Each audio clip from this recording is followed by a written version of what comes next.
বিসমিল্লাহির রহমানির রহিম। আসসালামু আলাইকুম রহমতুল্লাহি ওবরকাতুহু। রব্বি ইশরাহ লি সাদরি ওয়া ইয়াসসির লি আমরি ওয়াহলুল উকদাতাম মিন লিসানি ইয়াফকাহু কাওলি। নাহমাদুহু ওয়া নুসাল্লি আলা রাসূলিহিল কারীম, আম্মা বাদ। আগের ৬৪তম পর্বে আমরা তায়েফ সফরে রাসূল সাল্লাল্লাহু আলাইহি সাল্লামের রক্তঝরা ত্যাগ, চরম নির্যাতন এবং সুদূর ইরাকের সন্তান আদ্দাসের ইসলাম গ্রহণের হৃদয়স্পর্শী ঘটনা আলোচনা করেছিলাম। আজ ৬৫তম পর্বে আমরা সিরাতের আরেকটি বিস্ময়কর অধ্যায় নিয়ে আলোচনা করব।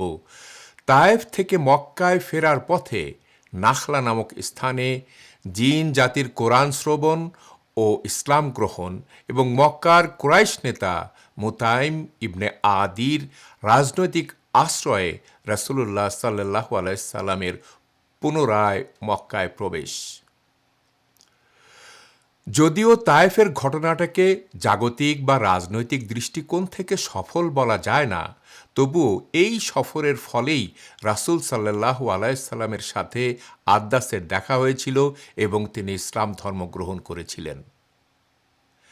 তায়েফের সেই কঠিন ও হৃদয় বিদারক পরিস্থিতির পর একজন মাত্র মানুষের এই ধর্মান্তর এবং রাসূল সাল্লাল্লাহু আলাইহি সাল্লামের মনে এক বিশাল প্রশান্তির কারণ হয়েছিল। সহিহ বুখারীর ৩০০০ নম্বর হাদিসে এবং সহিহ মুসলিমের ২৪০৬ নম্বর হাদিসে হযরত সাহাল ইবনে সাদ রাদিয়াল্লাহু আনহু থেকে বর্ণিত আছে, রাসূল সাল্লাল্লাহু আলাইহি সাল্লাম বলেছেন, আল্লাহ যদি আপনার মাধ্যমে একটি মানুষকেও পথ দেখান, তবে তা আপনার জন্য বহু মূল্যবান লাল উটের চেয়েও উত্তম। তবে তায়েফের ঘটনার সুদূর প্রসারী প্রভাবে শুধুমাত্র আদ্দাস রাদিয়াল্লাহু আনহুই ইসলাম গ্রহণ করেননি। মক্কায় ফেরার পথে আরও একটি বিশেষ দলের সাথে রাসূল সাল্লাল্লাহু আলাইহি সাল্লামের সাক্ষাৎ হয়েছিল এবং তারাও ইসলাম গ্রহণ করেছিলেন। মক্কায় ফেরার পথে রাসূল সাল্লাল্লাহু আলাইহি সাল্লাম নাখলা নামক উপত্যকায় রাত কাটানোর জন্য শিবির স্থাপন করেছিলেন এবং গভীর রাতে তিনি তাহাজ্জুদ সালাতে দাঁড়িয়েছিলেন। তখন তিনি ছিলেন চরম ক্লান্ত ও পরিশ্রান্ত, তার শরীরের ক্ষতগুলো ছিল দগদগে। তখন পর্যন্ত তিনি গোসল করার সুযোগ পাননি, তার উপর মরুভূমির কনকনে শীতল রাত। তবু রাসূল সাল্লাল্লাহু আলাইহি সাল্লাম কোনো অবস্থাতেই তাহাজ্জুদ নামাজ ত্যাগ করেননি, কারণ গভীর রাতের সেই সালাত ছিল তার অভ্যাসে পরিণত হওয়া পরম এক ইবাদত। সালাতরত অবস্থায় সেখানে এমন এক অলৌকিক ঘটনা ঘটেছিল যা সাধারণ মানব চক্ষুর পক্ষে সরাসরি সাক্ষী হওয়া সম্ভব ছিল না। সেই বিশেষ ঘটনা সম্পর্কে সূরা আল আহকাফের ২৯ নম্বর আয়াতে আল্লাহ বলেন, স্মরণ করো, আমি তোমার প্রতি আকৃষ্ট করেছিলাম একদল জিনকে, যারা কোরআন পাঠ শুনেছিল। যখন তারা তার নিকট উপস্থিত হলো, তারা একে অপরকে বলতে লাগলো, চুপ করে মনোযোগ দিয়ে শোনো। যখন কোরআন পাঠ সমাপ্ত হলো, তারা তাদের সম্প্রদায়ের নিকট সতর্ককারী রূপে ফিরে গেল। মহান আল্লাহ তাআলা জিনদের একটি দলের ভ্রমণ পরিকল্পনা এমনভাবে নির্ধারণ করেছিলেন যেন তারা ঠিক রাসূল সাল্লাল্লাহু আলাইহি সাল্লামের পাশ দিয়েই অতিক্রম করে, যখন তিনি দাঁড়িয়ে সালাত আদায় করছিলেন এবং কোরআন তেলাওয়াত করছিলেন। কোরআন তেলাওয়াত শুনে জিনদের দলটি থমকে দাঁড়ালো এবং তারা পুরো তাহাজ্জুদ সালাত শেষ হওয়া পর্যন্ত মনোযোগ দিয়ে তেলাওয়াত শুনল। সুবহানাল্লাহ। মানুষের জগৎ আল্লাহর রাসূলকে প্রত্যাখ্যান করলেও অদৃশ্য জিন জগৎ আল্লাহর বাণী নীরবে ও নিবিড় মনোযোগ দিয়ে শুনল। জিনদের এই দলটি সাথে সাথে ইসলাম গ্রহণ করল এবং তারা তাদের নিজেদের জগতে সতর্ককারী বা সত্যের দাওয়াতি হিসাবে নিজেদের নিয়োজিত করল। তারা নিজ সম্প্রদায়ের কাছে ফিরে গিয়ে কি বলেছিল তা সূরা আল আহকাফের ৩০ নম্বর আয়াতে আল্লাহ তুলে ধরেছেন। তারা বলেছিল, হে আমার সম্প্রদায়, আমরা এমন এক কিতাব শুনেছি যা মূসার পর অবতীর্ণ হয়েছে।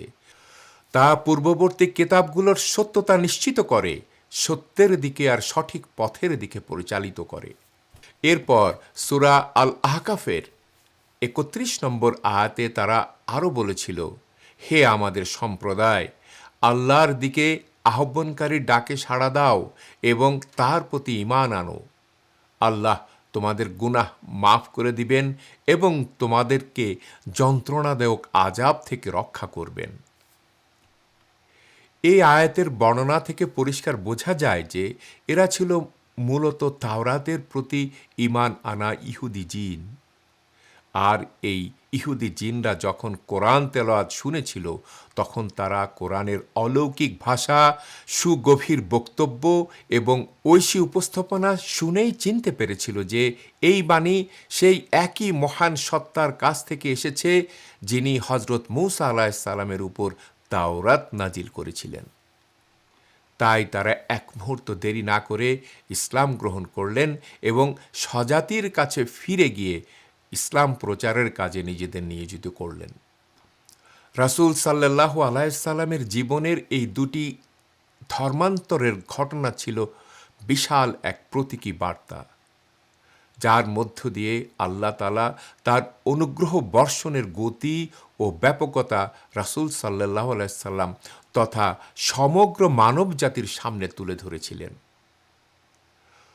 প্রথমত, আব্বাস রাদিয়াল্লাহু আনহুর ইসলাম গ্রহণের মাধ্যমে আল্লাহ বিশ্ববাসীকে দেখালেন যে সত্যকে চেনার ও গ্রহণ করার মতো মানুষ পৃথিবীর বিভিন্ন প্রান্তে ছড়িয়ে আছে। সত্যের বিস্তার কোনো শাসক বা জাতি স্তব্ধ করতে পারবে না। যদিও মক্কা ও তায়েফের লোকেরা সত্যকে প্রত্যাখ্যান করেছিল, কিন্তু সুদূর ইরাকের একজন সন্তান আব্বাস ঠিকই সাক্ষী দিল যে রাসূল সাল্লাল্লাহু আলাইহি সাল্লাম সত্যের উপর প্রতিষ্ঠিত আছেন। দ্বিতীয়ত, মহান আল্লাহ যাদেরকে তার ইবাদত করার জন্য সৃষ্টি করেছেন, তাদের সবার জন্যই ইসলাম একমাত্র মনোনীত ধর্ম এবং রাসূল সাল্লাল্লাহু আলাইহি সাল্লাম মানুষ ও জিন উভয় জাতির জন্যই প্রেরিত বিশ্বনবী। জিন দলের ধর্মান্তরের মাধ্যমে আল্লাহ এই বার্তা দিলেন যে সাময়িকভাবে মানব জাতি রাসূল সাল্লাল্লাহু আলাইহি সাল্লামের আহ্বানে যথেষ্ট সাড়া না দিলেও দৃশ্যমান জগতের বাইরের এক বিশাল জিন জাতি আপনাকে হৃদয়ে স্থান দিয়ে গ্রহণ করে নিয়েছে। নাখলা উপত্যকার সেই ঐতিহাসিক ঘটনাই ছিল ইসলাম গ্রহণকারী জিনদের প্রথম ঘটনা। জিনদের সেই প্রথম দলটি তাদের স্বজাতির কাছে ফিরে গিয়ে সত্যের দাওয়াত দিতে শুরু করেছিল। পরবর্তীতে রাসূল সাল্লাল্লাহু আলাইহি সাল্লাম যখন মক্কায় অবস্থান করছিলেন, তখনও জিনদের একটি বিশেষ প্রতিনিধি দল মক্কায় এসেছিল এবং তারা রাসূল সাল্লাল্লাহু আলাইহি সাল্লামের কাছে সরাসরি দ্বীন ও কোরআন শিক্ষা গ্রহণ করেছিলেন। সহিহ মুসলিমের 450 নম্বরের ক হাদিসে অত্যন্ত সুন্দরভাবে এই ঘটনাটি বর্ণিত হয়েছে। হযরত আব্দুল্লাহ ইবনে মাসউদ রাদিয়াল্লাহু আনহুর বিশিষ্ট ছাত্র আলকামাহ ইবনে কায়াস তাকে জিজ্ঞাসা করেছেন, রাসূল সাল্লাল্লাহু আলাইহি সাল্লাম যখন লায়লাতুল জিন বা জিনদের রাতের মুখোমুখি হয়েছিলেন, তখন কি আপনাদের কেউ তার সাথে ছিলেন? হযরত ইবনে মাসউদ রাদিয়াল্লাহু আনহু উত্তরে বলেছিলেন, না, সেদিন আমাদের কেউ তার সাথে ছিল না। তিনি বিস্তারিত বর্ণনা করে বলেন, এক রাতে আমরা রাসূল সাল্লাল্লাহু আলাইহি সাল্লামের সাথে ছিলাম, কিন্তু হঠাৎ করে আমাদের অজান্তে তিনি অদৃশ্য হয়ে গেলেন। আমরা মক্কার চারপাশে তাকে হন্যে হয়ে খুঁজলাম, কিন্তু কোথাও পেলাম না। আমাদের মনে মারাত্মক আশঙ্কার সৃষ্টি হলো। আমরা ভাবলাম তাকে হয়তো অপহরণ করা হয়েছে অথবা কাফেররা তাকে হত্যা করেছে। আমরা অত্যন্ত চিন্তিত হয়ে জীবনের সবচেয়ে দুঃস্বপ্নের এক রাত পার করলাম।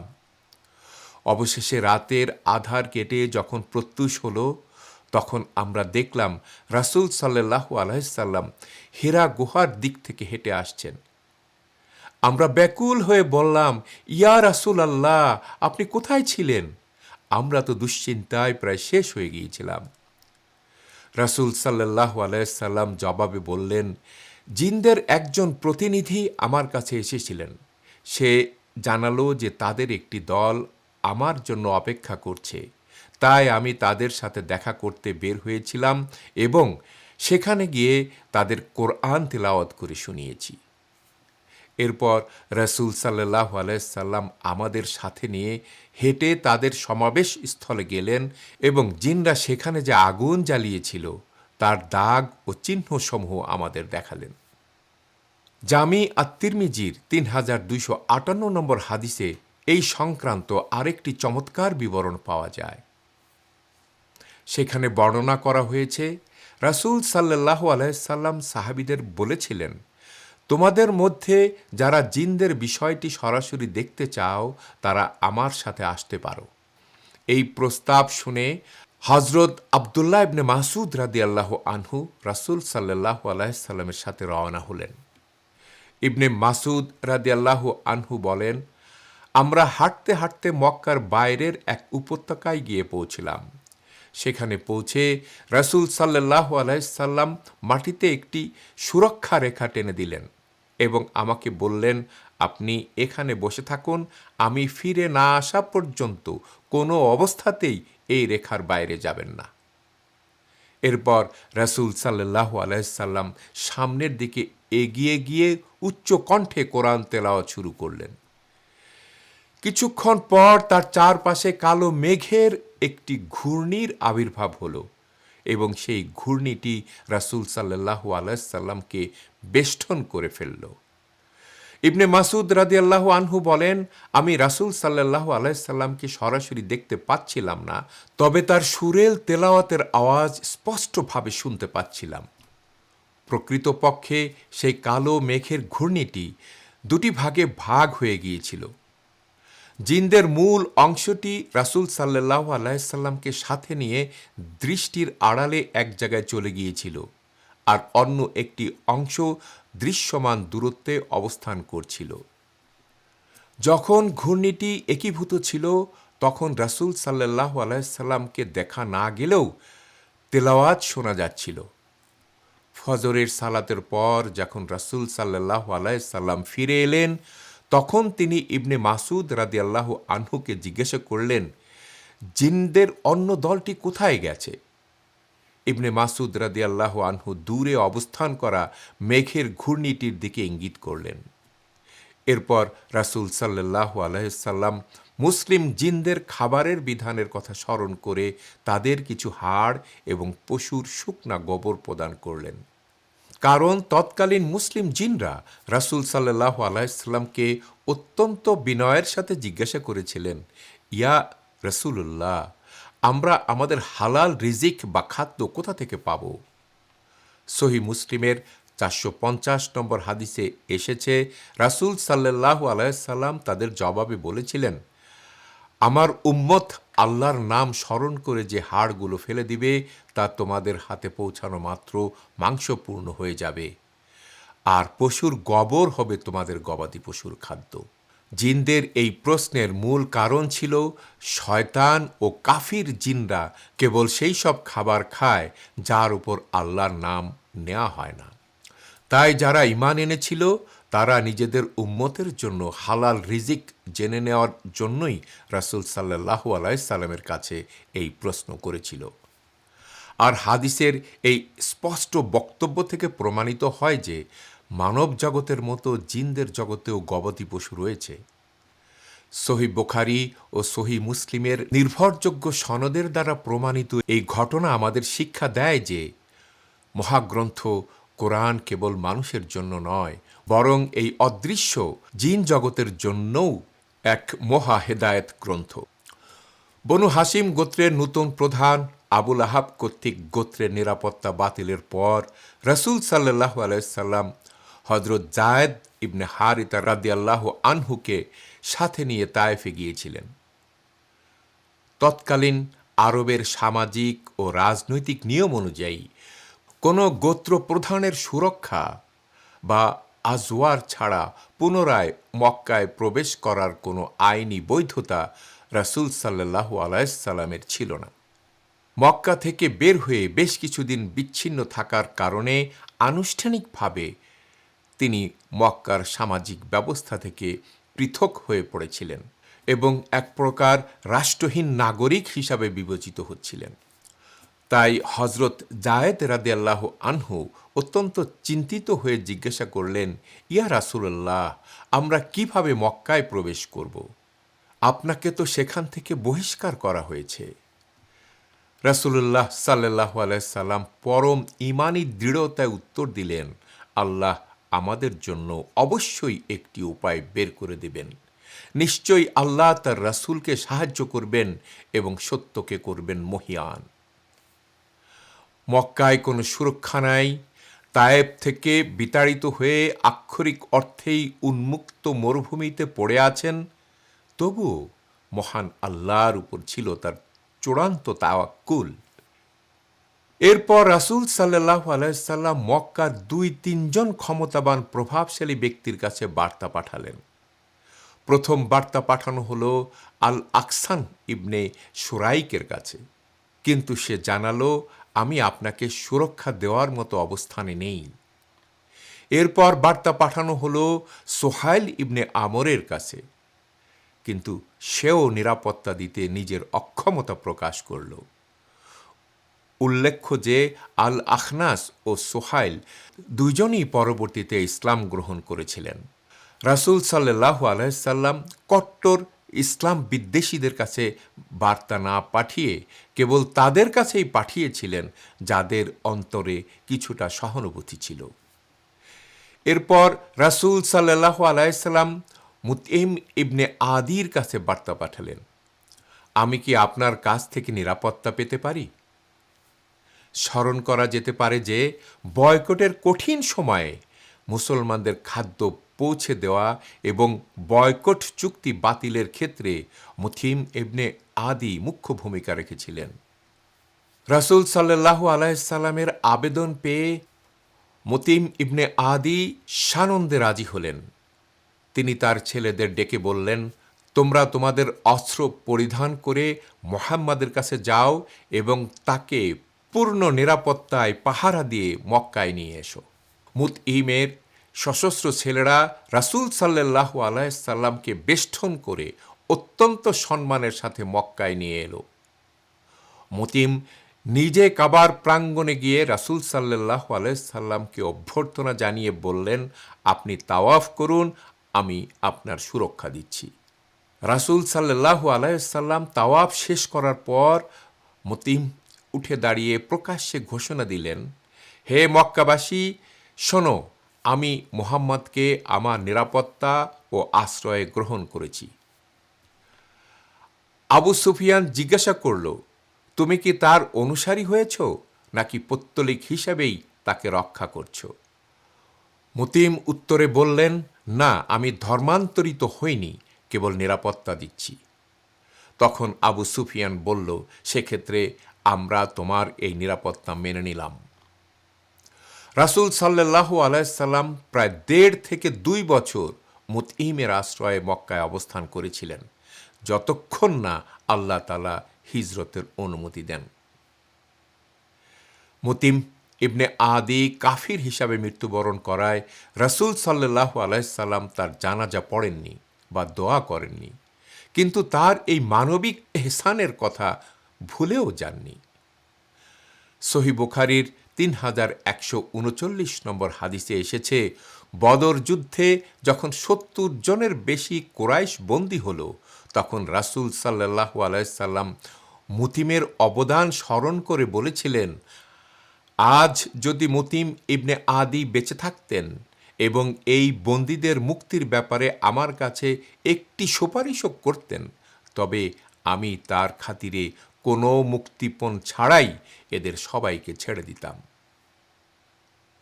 সহিহ বুখারীর ৩০৬২ নম্বর হাদিসে রাসূল সাল্লাল্লাহু আলাইহি সাল্লাম বলেছেন, নিশ্চয়ই আল্লাহ কখনো কখনো কোনো কাফির বা পাপাচারী ব্যক্তির মাধ্যমেও এই দিনকে সাহায্য করেন। অত্যাচারিত হওয়া সত্ত্বেও রাসূল সাল্লাল্লাহু আলাইহি সাল্লাম মক্কাতেই টিকে থাকতে চেয়েছিলেন ২টি কারণে। প্রথমত, মক্কাতেই আল্লাহর পবিত্র ঘর কাবা অবস্থিত। দ্বিতীয়ত, মক্কা ছিল রাসূল সাল্লাল্লাহু আলাইহি সাল্লামের প্রিয় জন্মভূমি। প্রিয় দর্শক, পর্ব ৬৫ এখানেই সমাপ্ত হলো। ওয়া আখিরু দাওয়ানা আনিল হামদুলিল্লাহি রব্বিল আলামিন। পরবর্তী পর্ব ৬৬ থেকে আমরা সিরাতের সর্বশ্রেষ্ঠ অলৌকিক ঘটনা ইসরা ওয়াল মিরাজ অধ্যায়ে প্রবেশ করব।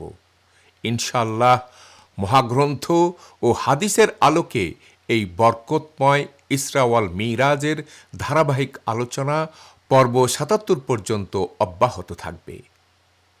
এখন আমি বিনয়ের সাথে আপনাকে এই সিরাতের সাথে সংযুক্ত হওয়ার জন্য অনুরোধ করছি। এই বরকতময় উদ্যোগে আমাদের সাথে যোগ দিন। আপনিও এই সিরাত সিরিজটি অন্যদের সাথে শেয়ার করার মাধ্যমে সাদাকায়ে জারিয়ার উৎস তৈরি করতে পারেন।